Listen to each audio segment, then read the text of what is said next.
ഒരുപാട് പേർക്ക് അല്ലേ? ഒരുപാട് ആളുകൾക്ക് വളരെ സഹായകരമായുള്ളൊരു ഇതാണ്. അത് 2000-ലാണ് ഇതുണ്ടാക്കിയത്. ഉണ്ടാക്കി. അന്ന് നമ്മുടെ തൃശ്ശൂർ രൂപതയിലെ ഫാദർ ഡേവിസ് ചെർമലച്ചനും അതുപോലെ അന്നത്തെ കളക്ടർ ഉണ്ടായിരുന്നു.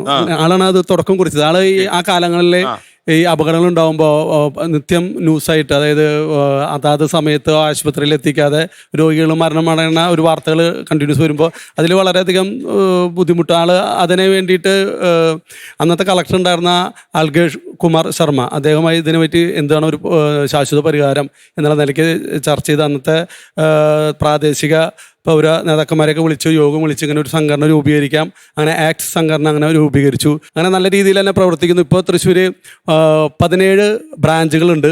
ഞാനിപ്പോൾ കേച്ചേരി ബ്രാഞ്ചിൻ്റെ കീഴിലുള്ള മുണ്ടൂർ യൂണിറ്റിൻ്റെ പ്രസിഡന്റ്. അപ്പോൾ 17, അതുപോലെ തന്നെ ഒരു 150ഓളം യൂണിറ്റുകൾ താഴെ പ്രവർത്തിക്കുന്നു. ഇതിലൊക്കെ നിങ്ങൾ പോകുന്നുണ്ടോ? പോകുന്നുണ്ട്. നമ്മളിപ്പോൾ അവിടെ ഇപ്പോൾ തൃശ്ശൂർ ഒരു ആക്സിഡന്റ് പറ്റി കഴിഞ്ഞാൽ ആദ്യം എല്ലാ ജനങ്ങളും മനസ്സിലായി ആക്സിഡന്റ് വിളിക്കുക എന്നുള്ളതാണ്. ആക്സിഡന്റ് വിളിക്കുക അത്രയും പോപ്പുലർ ആയിട്ട് ഇതിന്റെ ഫണ്ടും അതുപോലെ പൊതുജനങ്ങൾ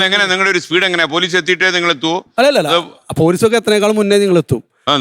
അതായത് നമ്മളെ ഈ ആക്സിഡന്റ് മാത്രമല്ല, എന്ത് അപകടങ്ങളുണ്ടായാലും തന്നെ നമ്മളവിടെ ആ സ്പോട്ടിലെത്തി ആംബുലൻസ് ഏറ്റവും അടുത്തുള്ള ഹോസ്പിറ്റലിൽ എത്തിക്കുക. അതാണ് നമ്മുടെ ഡ്യൂട്ടി. അപ്പം അത് നമ്മൾ ഇതിന്റെ ചെലവും നമുക്ക് വരുന്നുണ്ട്. എന്ന് വെച്ചാൽ ഇതിന്റെ ചെലവ് അതുപോലെ ഏകദേശം ഒരു മാസം ഒരു 55,000-60,000 രൂപയോളം നമുക്കൊരു മാസത്തിൽ ചെലവ് വരുന്നുണ്ട് ഒരു യൂണിറ്റിന്, ഒരു ബ്രാഞ്ചിൽ ആംബുലൻസിന്. ഒരു പകല് രാത്രി ഡ്രൈവർമാര്, 2 ഡ്രൈവർമാര്, അതുപോലെ ഇതിന്റെ ഡീസല്, പിന്നെ ഇതിന് മെയിൻ്റെനൻസ് ചെയ്യാനൊക്കെ ആയിട്ട് അത് നമുക്ക് നടത്തിക്കൊണ്ട് പോകുന്നുണ്ടല്ലോ, നല്ല രീതിയിൽ നടത്തിക്കൊണ്ട് പോകുന്നുണ്ട്. എനിക്ക് തോന്നുന്നു ഇവരെല്ലാം അത്ഭുതകരമായി രക്ഷപ്പെട്ടവരാണ്. ഇവരിൽ ചില ആൾക്കാർക്കൊക്കെ നമ്മുടെ സഹായം ആവശ്യമുണ്ട്. അതൊക്കെ നമ്മൾ ആരൊക്കെയാണ്, എങ്ങനെയൊക്കെയാണ് വേണ്ടതെന്നുള്ള കാര്യം ഞാൻ ഇവരോട് ചോദിച്ചിട്ട് ഞാൻ പ്രിയപ്പെട്ട പ്രേക്ഷകരെ അറിയിക്കാം. എൻ്റെ ലക്ഷ്യം എന്ന് പറയുന്നത് മരണം ഒഴിഞ്ഞുപോയി, പക്ഷേ അവർക്കൊരിക്കലും മറക്കാൻ പറ്റാത്ത ഒരുപാട് നഷ്ടങ്ങൾ അവർക്ക് ഉണ്ടായി. ഇപ്പോഴും അവർ ജീവിതത്തിൽ പിച്ച വെച്ച് നടക്കാൻ ശ്രമിക്കുന്ന പോലെയാണ് നടന്നു നീങ്ങുന്നത്. അങ്ങനെയുള്ള ആളുകൾക്ക് എന്തെങ്കിലും സഹായം ചെയ്യാൻ കഴിയുന്നത് ജീവിതത്തിലെ ഏറ്റവും വലിയ പുണ്യമായി നമുക്ക് കാണാം.